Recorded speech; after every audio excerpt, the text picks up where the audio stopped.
between looking and seeing. You can look at something and not see it.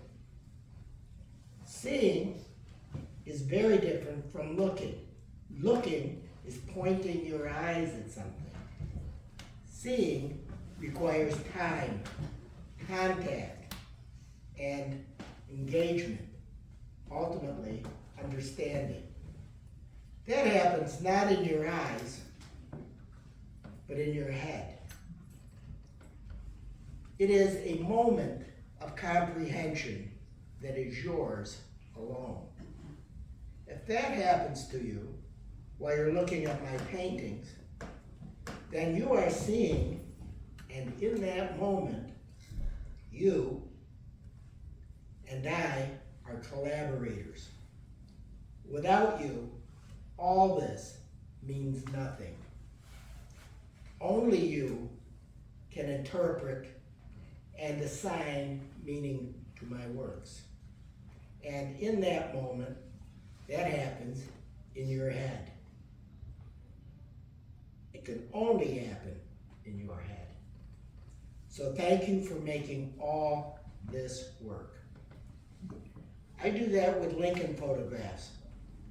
I see the complexity of his intellect, the vastness of his personality, the great communicator who is a great enigma.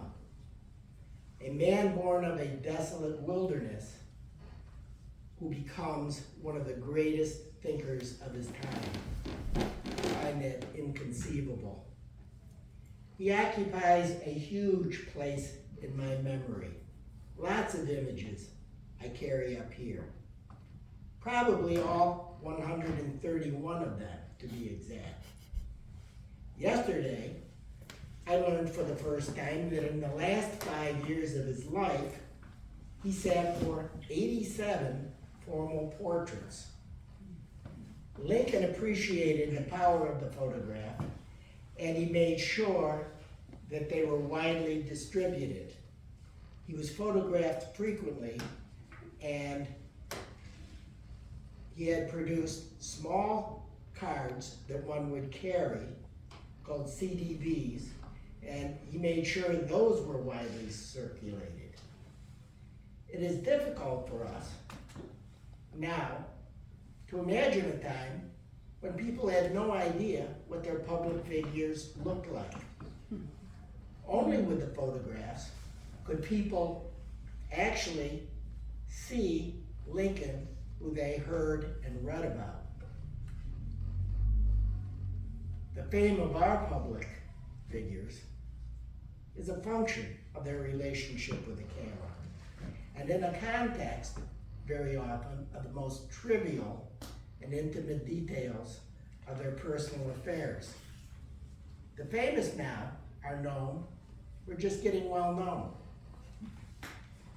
For Lincoln, the purpose of a photo, and he recognized this, was the persistence of memory.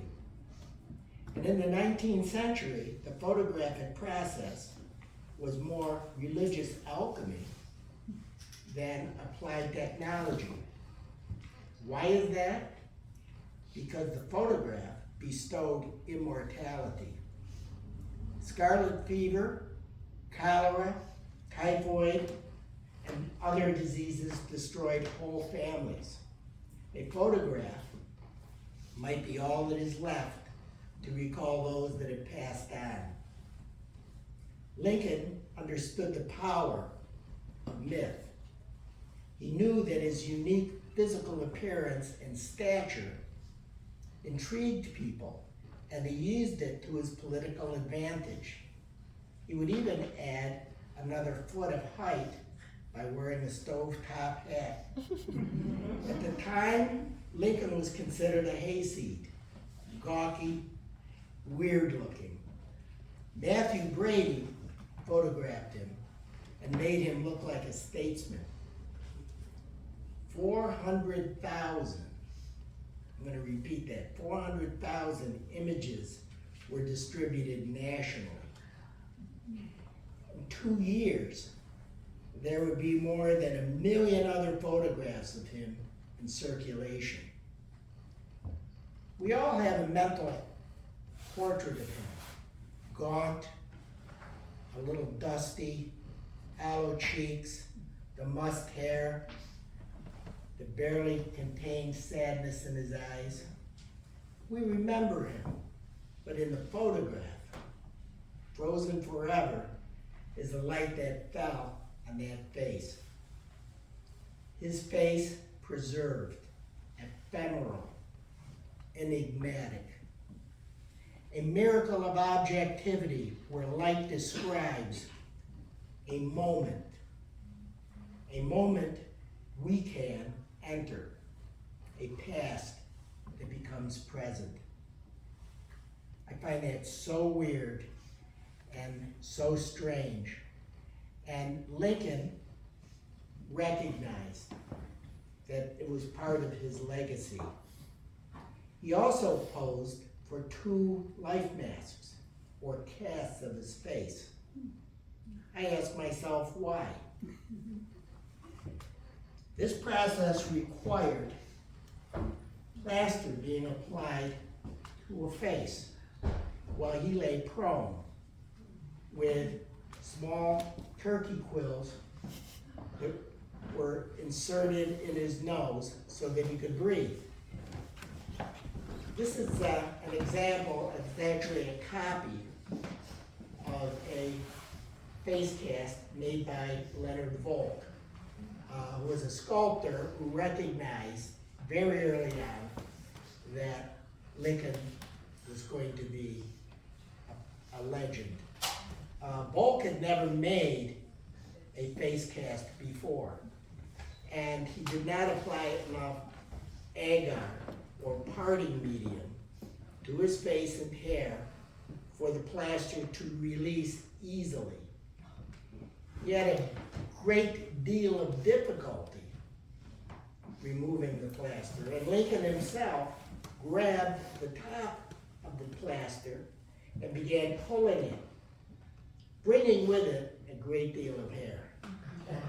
If you look at this mask, you can see there's the distortion in the forehead plane.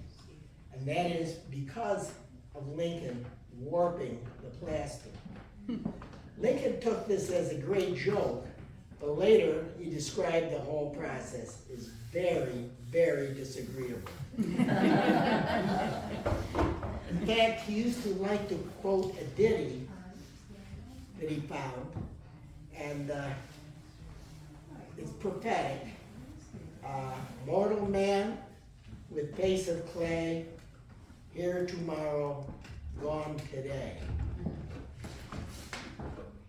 Lincoln deliberately twisted the verb tense as if it was his recognition of the mystery and the persistence of memory in these objects. Volk also took and made casts of Lincoln's hands. They're enormous, and they're beautiful, they're elegant. You can see his nail beds, you can see the massiveness of a wrist that had known hard work. The venous system in the back of the hand is visible. That is unique. The veins in the back of your hand are unique to you, the individual, as unique as your fingerprint. The right hand, you will see, is significantly different. It is distorted because it is swollen. These casts were made the day after Lincoln was inaugurated, and everyone in Springfield came to his front door to wish him well. And he stood outside all day shaking hands, hence the edema. Volk recognized that if Lincoln was holding something, it would present the hand as less distorted.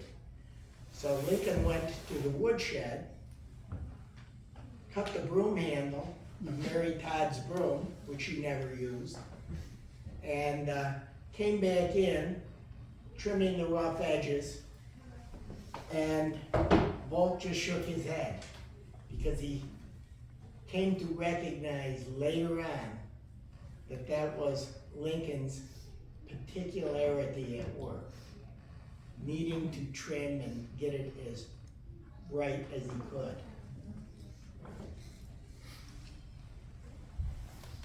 The mask that I'm about to show you now is often incorrectly described as a death mask. This mask was made by another sculptor in 1865 by Clark Mills, who had a very different technique. One of the things that struck me as I was studying these as the physical difference in the facial structure, the massing of the facial muscles in both of these. These were made 4 years apart. And I believe at the time that this was made, which was in February, 2 months before he was to be assassinated, that Lincoln was desperately ill. You can see a great amount of detail in this mask, and I invite you to come up and examine these. Eyelashes are preserved. The hair was encapsulated in a silk stocking that was soaked in a parting medium. And Volk, whose casting methods is well known, described the whole process as almost surgical. He coated the whole head with plaster, but a very thin layer, and he waited for it to completely harden. He then had Lincoln manipulate his facial muscles and moved his jaw until the piece broke in fairly large pieces, which he then reassembled to do the casting. The great sculptor, Daniel Chester French, who designed and created a Lincoln portrait that's at the Lincoln Memorial, said, and I would like to quote, "We of future ages have these life masks and these hands to fathom, to interpret, and to translate." I felt summoned by that. And I will tell you that the masks that I used were the most critical resource in the painting of this portrait. Painting from them was like having Lincoln in my studio. Some evenings I found it very, very unsettling. The last area of study was the psychological Lincoln, to be found in his writings, an enormous record that is larger than the Old and New Testament combined. In 1863, for example, Lincoln received as many as 300 letters a day, many of them written by bereaved widows, orphaned children, and injured veterans seeking help. The letters are proof that Americans saw him as an approachable and compassionate leader, a man that they could talk to and who would consider helping them. 1,500 of those letters have been discovered, and they reveal Lincoln's exposure to the suffering of his countrymen that resulted from the war. He bore all all this very personally and answered many of the letters himself. He wrote to express his thoughts and emotions, and of course, about the circumstance of these individuals. They were very personal. One of the things that I found in his writing is his heart and mind, the very nature of the character. And what a character. I could go on and on because he is such a compelling personality and such a great intellect. But I'd like to close by recognizing that we were a very angry nation when Lincoln took office in 1861. We were mad at each other. Walt Whitman described America as a seething nation of nations, tribe against tribe. That is us. We are there now. So I close with Lincoln's imperative to us from 1865. I think with prophetic clarity he wrote, "The fiery trials through which we pass will light us down in honor or dishonor to the last generation." Throughout the Civil War, Lincoln mobilized every national resource except hatred. He never exploited the anger that surrounded him, knowing that full well that hate is a deadly resource. His understanding of the war went far beyond its hostilities. His idea of America was transcendent, and he still has something to tell us in our own troubled times. So thank you very much for your interest in Lincoln. And thank you very much for being here. I